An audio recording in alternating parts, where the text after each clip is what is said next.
Gremlins! You know me as an artist, but I'm a creator in more ways than one. I've been drawing since I was old enough to hold a pencil, and started using MS Paint for digital art before I could even read. And that whole time, I wasn't just an artist, I've also been a storyteller, starting with stories I dictated to my mother who wrote them down for me to illustrate, then writing short stories myself on scrap paper with terrible spelling. I have a box of old stories I wrote as a child, some stories more thought out than others. Once I learned how to type, it didn't take long for me to start writing my stories on the computer instead, no longer dealing with my horrible handwriting and hurting hands. I still have some of my old novels from elementary and middle school. None of them are good, of course, but they were so much fun to world build and write. And I'm still writing. I've gone from 20-page books with 1 page per chapter and 20-point type to novels that are thousands of words long and that I might never complete. Of course, I combined my story writing and my artistic skills, and I've drawn a lot of book covers and chapter header illustrations, as well as drawing the characters I write about. Today I'm redrawing the cover I created for one of the older typed novels that I still have access to. A shameless ripoff of Harry Potter, specifically the first book, mixed with the School for Good and Evil Book 1, 2 books I was obsessed with at the time. This was a world where spooky creatures went to school together in a haunted house in the woods. It was also going to be a book series, although I only ever wrote the first book. The series was called Haunt School, and book 1 was titled Celeste's Other Life. After deciding to redraw this cover today, I went and found the old book file and reread it. I actually had some trouble even opening the file, since I wrote it on Microsoft Word, which I no longer have proper access to. As soon as I got the file open, I copied all the content to a different text document just in case. Haunt School follows 4 students joining the titular school, becoming friends, and getting in trouble. My idea was that each book of the series would have a focus character out of the group, and Celeste was the focus character of this first story. The book starts with Celeste's POV, floating in a graveyard near her tombstone. Celeste is a ghost whose living name was Celeste Sorrowghoul. I was not good at names. She died at age 14 in 1862, making her from the Victorian era, although all the character art I drew for this character just had her in a plain blue dress that doesn't indicate any time period whatsoever. For this redesign of the cover, of which Celeste is the focus, I'm giving her actual period clothing. Anyway, Celeste has been existing? In this cemetery alone since her death, except now everything is changing. She's been accepted into Haunt School, and will be around other beings for the first time in decades. The POV changes, and the next character to be introduced is Venus de Lurker, a vampire, who is also preparing to arrive at Haunt School today. Venus lives in a castle with a moat of piranhas. This isn't an important plot point, I just felt it deserved to be mentioned. Next we meet Kira von Lupe, a werewolf. She lives in a community of other werewolves, which I spelled werewolves, but she is the only kid old enough to go to Haunt School. None of the sections have great writing, but this section in particular has quotes such as, Kira sat up sleepily. Then she threw off her covers and crawled out of her dog bed. After rooting through the closet, Kira found a beige shirt and brown skirt. Then she pulled on her boots. Kira stood at her vanity. Her long brown hair was messy and her wolf ears drooped. After pulling her hair into a ropey, twisting braid, she padded downstairs. The last character to reach school is Lilith Jinx, who is a witch. Every POV in this chapter starts with the character waking up, except for Celeste, who doesn't sleep. Each POV is also less than a page long, although that makes sense seeing as the whole book is under 30 pages long. Every chapter also has a header image over the chapter title, which I drew in the same style as the front cover. Like the book, the cover isn't good, but it was good for what I could do at the time. The cover is made up of 2 elements. The background is Haunt School itself, which is a large haunted-looking house/castle. In the foreground, Celeste the ghost is crying. I started by redrawing the background first. I haven't had a lot of practice drawing architecture, but I used a few reference images of haunted houses and spooky castles, and I'm really happy with the design I came up with for the school. The school is the main element of the background, but there is also a small graveyard, notably not the zombie graveyard I mentioned in the plot, just a place for the zombie and skeleton students to sleep, and a twisted and dead tree. In my original cover image, the house is a tall rectangle with a peaked black roof and tower on either side. I'm adding a lot more detail to the house in the redraw. It's 3 stories tall, with 3 main wings and 3 visible towers. There's a balcony with a balustrade of stone. Ivy climbs up the side of the building. Some windows are cracked and there are spiderwebs in the corners. 2 lanterns on pillars frame a staircase to double doors. The whole background is dark, as I wanted it to both appear as night and contrast with the light blues I'm going to use for Celeste. There are lights in some of the windows, and eventually I add a moon to the sky, but everything else is dark, shades of blue, grey, and purple. I used a clone stamp tool to add tile pattern to the roofs and stone bricks to the walls. I created a small section of the brick/tile pattern, then used the stamp to draw that pattern in patches on the roof and walls. The sky is cloudy, but the moon is showing through patches of cloud, which looks very dramatic and witchy. I put quite a lot of detail into the background, given most of it will only be visible through a translucent ghost. I might save a separate copy of this image with just the background. I'm quite proud of it and don't want to cover it up.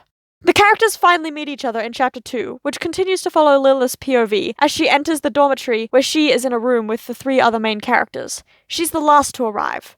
The girls all introduce themselves and become friends as they get ready for bed. I spent altogether too much time describing all the characters' outfits. Honestly, this is still a problem I have in my writing. I like making it very clear what every character looks like, but here I just list every item of clothing a character dons. For example, in the evening when everyone wakes up, Kira is wearing a crop top and tights in shades of brown. Lilith is wearing a, quote, checked pinafore over a lime green top with stripy socks and black Mary Janes. Venus takes the longest to get ready, doing a full face of makeup before class. After spending nearly a page describing everyone's waking up and getting ready routine, I then spent another page listing all the classes everyone takes. Each species has a different class schedule. Celeste has a whole class to learn about graveyards, and a different class to learn about funerals. Each character has a different 6-class schedule, with a different teacher for every subject. I swear there must be more teachers than students in this school. The only class all 4 have together is their first class, Scaring, taught by Professor Xeroxes Zozathon. Again, I was not good at names. While doing homework, Lilith finds a passage in some assigned reading about a forbidden graveyard of zombies near the school. The group all decide that it's a brilliant idea to sneak out and see the graveyard. Celeste is reluctant, but goes along with it. Predictably, the 4 are caught after getting spooked by a zombie they knew would be there. All 4 get detention. The story then goes back to regular mundane school, with a break for everyone except Celeste to receive an angry phone call from their mother for sneaking out. In detention, Celeste gets sad while shelving library books because she sees a book that reminds her of her old life when she was still alive. The next interesting thing to happens much later in the school year, yet at the same time, it's the first full moon in which Kira has been at school. I'm not sure what my timeline was supposed to be. Anyway, Kira leaves a note for her friends to not follow her since she's transforming into a werewolf, then for some reason sneaks out the window rather than leaving the school with every other werewolf student we know is also at the school. Lilith and Venus, at least, are smart enough to go to class as normal. Celeste, however, decides for some reason to follow Kira into the woods. Venus covers Celeste in Scaring class, although I'm not sure what her plan was for the rest of the day, since Celeste doesn't share any other classes with the others. Meanwhile, Kira as a wolf gets tangled in a grappling creature, which we all know is just a reskinned devil's snare from Harry Potter. She frees herself using the poisonous sap of the poison oak the creeper is growing from, but injures her hands in the process. Oh yeah, at this point Kira is in human form again. At the same time, Celeste heard Kira panicking in the grappling creeper and went to find her, but got attacked by another werewolf student, who made her fall and sprain her ankle. Apparently ghosts can sprain their ankles? Kira manages to find Celeste crying in pain in the woods. Kira can't use her hands due to the poison, and Celeste can't walk. Ghosts float! They get around this problem by having Celeste use Kira's phone to call Lilith and Venus for help. Finally, showing some sense, Venus and Lilith go find a teacher to help. That teacher seems to be the only decent teacher in the school, because the other teachers are debating if they should even rescue Celeste, since she broke the rules by going out in the woods on a full moon. They do rescue Celeste and Kira, but while Kira is treated in the clinic for her damaged hands, Celeste is punished. Celeste gets 3 days of detention, a threat of expulsion if she breaks the rules one last time, and is removed from the dorm room. Apparently, since Celeste was a good student, until she started sneaking out with and for her friends must be bad influences, so she's removed from their presence. This sends Celeste, who is already not the most stable emotionally, into a depression spiral. She stops going to class, doesn't even leave her new room, which is practically a cell. Worried about their friend, Venus and Lilith, Kira is still in the clinic, go find her. The Celeste they see has changed. Instead of glowing blue, she's smoky black with hollow eyes, and she snaps at them to leave her alone. They do, but they go straight to a teacher, worried about their friend. That teacher, again, the one decent teacher at this school, explains that when ghosts get depressed, they turn dark, and Celeste was already so close to depression that this has put her over the edge. The dorm mates beg the headmistress to lighten Celeste's punishment, and finally the headmistress relents, giving Celeste chores every day for a month instead. The book ends when Celeste, returned to her regular blue glow, enters the dorm room where her friends are again. So, yeah. In most places, the book is rather boring and repetitive, with shallow, one-sentence dialogue and far too much time spent explaining everyone's outfits and homework. The few proper plot points in the book don't make any sense in how they are set up, and require the girls to be really quite stupid. There isn't enough time to set up Celeste's character arc, if you can even call it that, and none of the other characters have personalities besides Venus, who's kind of characterized as someone who cares a lot about fashion and makeup, and who is rich. I had plans to write at least 3 more books in this world, for each quarter of the year, each one focusing on a different dorm mate, but that never happened. I think I got a chapter into a Venus-focused book, or it might have been Kira-focused, then got bored, and I definitely don't have the file for that anymore. I also had the idea at one point to film a movie based on this. How I would have gotten that done with no ability to make special effects, I don't know. I was going to cast myself as Celeste, and some of my close friends as Venus, Kira, and Lilith. That project never became more than an idea I had during one summer holiday. Despite my constant description of characters' outfits and hairstyles in this book, I never describe what Celeste looks like. When world-building the world around Haunt School, one summer in my grandparents' house, incidentally the same summer when I had a witchcraft phase, I decided that each species has a different color palette. Werewolves wear brown, witches wear purple, green, orange, and black, and vampires wear red and black. The ghosts of Haunt School are all various shades of blue, and I kept that color palette for my redesign of Celeste. I used the same method for coloring Celeste the Ghost as I did when coloring the ghostly griffin in the video Drawing an Elf based on dice rolls. I picked one hue of blue, then created a color palette for myself that ranges from dark blue to white. I used the darkest blue for Celeste's outlines, and her eyes are solid white. As I mentioned earlier, Celeste is meant to have grown up and died during the Victorian period, but her original clothing doesn't belong in any time period. It's just a plain, loose blue dress with no decorations. I completely changed that, because her original dress is both boring and shows nothing about her character. I gave Celeste a Victorian dress with a wide skirt over a crinoline, a fitted buttoned bodice with a detail around her neck, and subtle bishop sleeves. Celeste's hair is dark and her skin is pale. The dress is a shade somewhere in between, with darker stripes on the collar design and darker buttons. In my original drawing, Celeste has a hand over her face, crying, but I changed her pose slightly.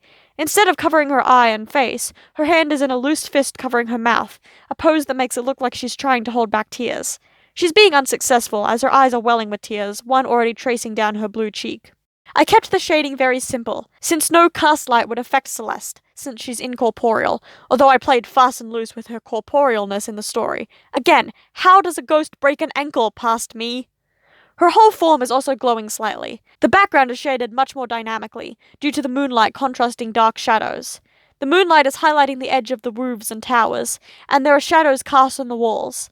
Some of the light from the windows is also lighting up the banister outside, and I added glass effects to the window panes.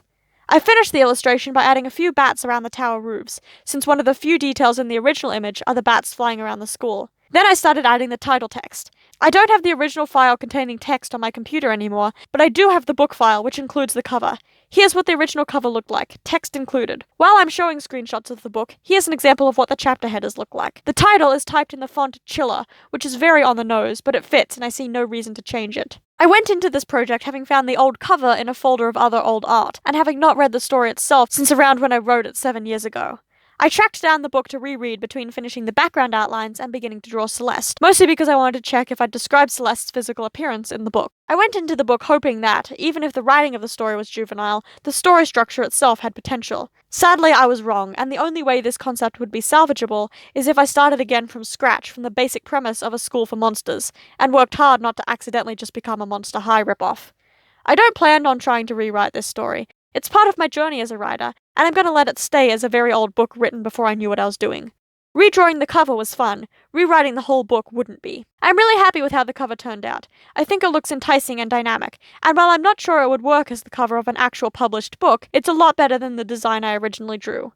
It was also fun to work on. I haven't spent a lot of time drawing buildings, so creating all the details of the mansion in the background was a fun challenge. I found the background more fun to draw than Celeste, actually, although I'm really happy with how she looks now. Thanks for learning about one of my early writing projects with me. I hope you enjoyed it. I have a lot more book covers I drew around the same time, and more books I wrote that I haven't reread in years. So if you want to hear about more of my crazy worlds and story ideas, subscribe. I'm also thinking of sharing some of my more recent short stories on here, so stick around if that sounds interesting to you. I can promise they are much better than the concept of Haunt School. Until next time, bye!